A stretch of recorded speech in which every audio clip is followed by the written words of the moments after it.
के लिए शमशान घाट में लेके गए हुए हैं और हमें आशंका है कि उसकी हत्या की गई है। तो इस सूचना पर हमने श्रीमान पुलिस अधीक्षक वरुण संगला जी को सारे हालात से अवगत कराया। तो साहब के दिशा निर्देश पर तुरंत पुलिस टीम शमशान घाट पहुंची और बॉडी को वहाँ से लेके जीएच भिवानी में लाया गया। जीएच भिवानी में पोस्टमार्टम करवाया गया। पोस्टमार्टम करवाने के बाद डॉक्टर साहब ने बताया कि पूरी संभावना है कि इस युवक की हत्या की गई है, जिसके आधार पर हमने मृतक अर्पित की मां संतोष देवी से शिकायत ली और उसके आधार पर हमने file number 202 under section 302 34 IPC में दर्ज की। उसके बाद कॉल डिटेल वगैरह हमने एनालाइज की। तो कॉल डिटेल एनालाइज की तो उसमें पाया गया कि इसकी जो पत्नी है सविता, उसके एक युवक लालू कुमार के साथ अवैध संबंध थे, वो प्रेम प्रसंग में दोनों ने मिलकर उसकी हत्या की है।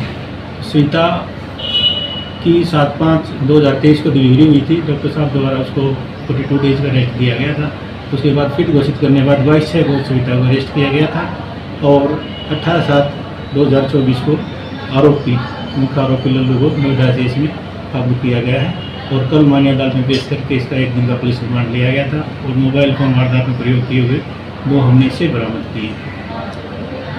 तो ये जो इस जांच में जो बात सामने आई है ये है कि इन्होंने अर्पित को सोते हुए लल्लू ने उसका गला दबाया और जो सविता उसकी पत्नी थी उसके पैर पकड़ लिए। जब उसकी सांस रुकी तो उसको सिर से पकड़ के दीवार में उसका सिर टकराया। तो एक कितने हत्या हुई है। कौन सी महीने और तारीख कौन सी में इसकी हत्या हुई है? इसकी हत्या जो है 4 और 5 की रात को 5वें मई में हुई थी और उसी दिन इसका पोस्टमार्टम कराया गया था और 6/5 को हमने उसकी माता की शिकायत के आधार पर FIR दर्ज की। कहाँ किया गया है? कहाँ का रहने वाला? आरोपी बिहार का रहने वाला है और लड़की जो थी वो भी बिहार की रहने वाली थी, जिसकी जो अर्पित से शादीशुदा थी। तो सर ये जो शादी के बाद का प्रेम प्रसंग करीब 1.5 साल पुराना प्रेम प्रसंग है और पिछले 5-6 महीने से जो सविता थी वो किराए के मकानों फरीदाबाद भी उसके पास रह रही थी, जिसके हमने साक्ष्य अपने पास जुटाए हैं।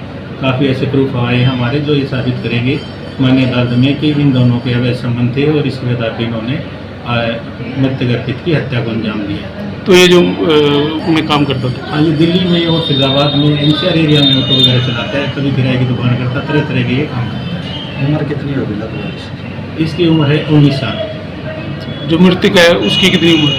उम्र की मृतक अर्पित की उम्र 24 साल थी।